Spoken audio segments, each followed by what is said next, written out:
నమస్కారం అండి. నేను డాక్టర్ మోహ శ్రీనివాస్ మాట్లాడుతున్నానండి. ఈ రోజుల్లో ప్రతి చోట ల్యాబ్స్ అనేవి వచ్చేసాయి. రక్త పరీక్షలు ఇచ్చేటప్పుడు కొన్ని పరీక్షలు ఖాళీ కడుపున తీసుకోవాలి, ఫాస్టింగ్లో చేయాలని చెప్తారు.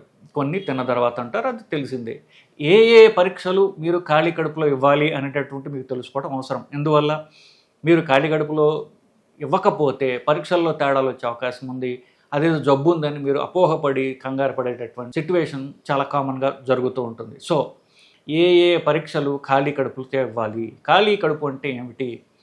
రాత్రి మీరు భోంచేసిన తర్వాత, పొద్దున్న మీరు లేచిన తర్వాత ఏమీ తినొద్దు, తాగొద్దు. మంచినీళ్ళు తప్ప మీరు కాఫీ, టీ, ఛాయలు ఇట్లాంటివి ఏమి తీసుకోకుండా ఇవ్వాల్సినటువంటి రక్త పరీక్షలు కొన్ని ఉంటాయి. 8 నుండి 12 గంటల దాకా మీరు ఖాళీ కడుపుతో ఉండి ఈ పరీక్షలు ఇవ్వాలి. ఏమిటేమిటి ఇవ్వాలి? షుగరు, ఖాళీ కడుపులో షుగర్ ఇవ్వడం, ఫాస్టింగ్ బ్లడ్ షుగర్ అంటారు. దీనికి కనీసం అధమం 8 గంటలు ఖాళీ కడుపుతో ఉండాలి. 12 గంటలు అయితే ఇంకా మంచిది. ఫాస్టింగ్ లిపిడ్ ప్రొఫైల్, కొలెస్ట్రాల్ పరీక్ష. కొలెస్ట్రాల్ అని చెప్పకూడదు, ఫాస్టింగ్ లిపిడ్ ప్రొఫైల్ అని చెప్పాలి. కనీసం 12 గంటలు మీరు ఖాళీ కడుపుతో ఉన్న తర్వాత మాత్రమే ఇవ్వాల్సినటువంటి పరీక్ష ఇది. మూడవది ఐరన్ పరీక్షలు. ఇప్పుడు కామన్గా ఎవరైతే రక్త పరీక్షలు చేసుకునే ప్యాకేజీల్లో అడిగినా అడగకపోయినా ప్యాకేజీలో ఉందని చెప్పేసి ఐరన్ పరీక్షలు చేస్తున్నారు. సో ఇవి కరెక్ట్ రిపోర్ట్ రాకపోతే ఐరన్ తక్కువ ఉందని నెలల తరబడి మందులు మింగాల్సినటువంటి ఆ మందుల ద్వారా కడుపు అప్సెట్ రావడం, మలబద్ధకం రావడం, వాంతులు రావడం ఇట్లాంటివి వస్తున్నాయి. సో ముందు పరీక్ష ఇవ్వడం జాగ్రత్తగా సరిగ్గా ఇవ్వండి. ఖాళీ కడుపుతో మాత్రమే ఐరన్ పరీక్షలు ఇవ్వాలి. తర్వాత B12 అనేటటువంటి వైటమిన్ పరీక్ష కూడా ఖాళీ కడుపుతోనే ఇవ్వాలి. ఐరన్ అలాగే వైటమిన్ B12 ఖాళీ కడుపుతో ఇవ్వాల్సినటువంటి పరీక్షలు.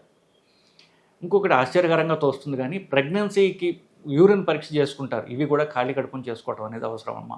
సో రక్త పరీక్ష కాదు, యూరిన్ పరీక్ష ఖాళీ కడుపుతో చేసుకోవాలి. ఇవి నేను చెప్పినటువంటి ఈ లిస్ట్ ఏదైతే ఉంది ఇవి ఖాళీ కడుపుతో మాత్రమే చేసుకోవాలి. Sugar, cholesterol, fasting lipid profile, iron పరీక్షలు, వైటమిన్ B12 పరీక్ష, యూరిన్ ప్రెగ్నెన్సీ పరీక్ష, రక్తం కాదు, ఇవన్నీ కూడా ఖాళీ కడుపుతో మాత్రమే చేసుకోవాలి. కొలెస్ట్రాల్ పరీక్ష అయితే 12 గంటలు ఉండాలి. ఇవన్నీ కూడా 12 గంటలు ఖాళీ కడుపుతో ఉన్నట్లయితే మీకు రిపోర్ట్ కరెక్ట్గా వచ్చే అవకాశం ఉంది. కాఫీ తాగేసి నేను పొద్దున్నే కాఫీ తాగకుండా ఉండలేను, టీ తాగకుండా ఉండలేను అని చెప్పేసి టీలు కాఫీలు తాగేసినట్లయితే రక్త పరీక్ష సరిగ్గా రాదు. అది గుర్తుపెట్టుకోండి. ఈ లిస్టులో థైరాయిడ్ పరీక్ష లేదు, అది నేను గుర్తు చేస్తున్నాను మీకు.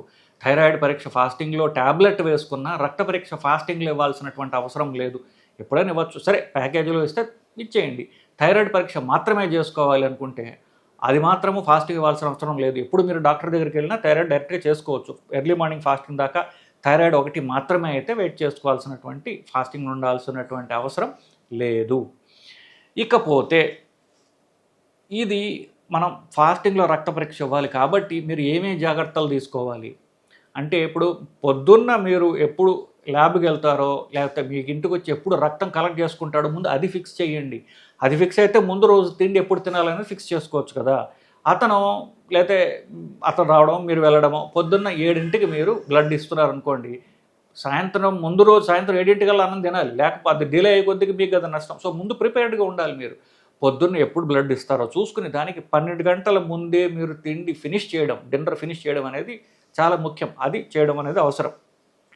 నెక్స్ట్, ఆ రోజు మీరు ఒకవేళ తిన్న తర్వాత బ్లడ్ ఇచ్చే అవసరం ఉందనుకోండి, షుగర్ తిన్న తర్వాత ఇస్తారు, తినక ముందు ఇస్తారు. తినక ముందు ఇచ్చేటట్లయితే ఏమి తినాలి అనేటటువంటిది మామూలుగా అయితే గ్లూకోజ్ తీసుకోవాలి. అది ఒక 90 గ్రాముల గ్లూకోజ్ తీసుకోవాలి. లేదా మీరు టిఫిన్ ఏదైతే ఉందో అది అక్కడ ల్యాబ్కి పట్టుకెళ్ళి రెండోసారి మీరు బ్లడ్ శాంపులింగ్ ఏదైతే ముందు ఖాళీ కడుపుని ఇచ్చిన తర్వాత, తిండి తిన్న తర్వాత మామూలుగా వేసుకునే మీరు ట్యాబ్లెట్ వేసుకున్న తర్వాత అప్పుడు ఈ రెండో షుగర్ పరీక్ష గంటన్నర తర్వాత, రెండోసారి తిన్న గంటన్నర తర్వాత, కనీసం గంటన్నర అయితే పర్ఫెక్ట్. దాంతో లేట్ అయ్యే కొద్దికి మళ్ళీ అది మారిపోతుంది. 90 నిమిషాలు లేదా గంటన్నర తర్వాత రెండో షుగర్ వాల్యూ అనేది మీరు ఇవ్వాలి. తిండితో ఇచ్చే పరీక్షలకి బీపీ ట్యాబ్లెట్కి ఎట్టి సంబంధం లేదు, థైరాయిడ్ ట్యాబ్లెట్కి సంబంధం లేదు. కానీ థైరాయిడ్ ట్యాబ్లెట్, ఆ థైరాయిడ్ పరీక్ష మీరు ఫాస్టింగ్లు ఇస్తే మాత్రం థైరాయిడ్ ట్యాబ్లెట్ వేసుకోకుండా రక్త పరీక్ష ఉండి, అదొకటి మాత్రం ఎక్సెప్షన్. బీపీ ట్యాబ్లెట్ మాత్రం ఏ రోజుకి ఆ రోజు మీ టైం ప్రకారం వేసేసుకోండి. సో షుగర్ ట్యాబ్లెట్లు తిన్న తర్వాత పొద్దున ఏమైనా ఉంటే వేసుకోండి. నేను నా పరీక్ష చేసుకోదలుచుకున్నానని ట్యాబ్లెట్లన్నీ ఆపేసేసి రక్త పరీక్ష చేయడం అనేది అది తప్పు. అలా చేయకూడదు. పరీక్షలు వాడుకుంటూ అప్పుడు మీరు రక్త పరీక్షలు ఏ దానికైనా చేసుకోవాలి.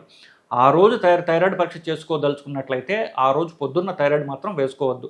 థైరాయిడ్ ట్యాబ్లెట్ వేసుకుంటే అది పెంచుతుంది, ఆ థైరాయిడ్ హార్మోన్ పెంచుతుంది. సో ఇది అర్థమైనా కాకపోయినా థైరాయిడ్ ట్యాబ్లెట్ మాత్రం వేసుకోవద్దు అనేటటువంటి తెలుసుకుంటే చాలు. ఇవ్వండి ఖాళీ కడుపుని ఇవ్వాల్సిన పరీక్షల లిస్టు.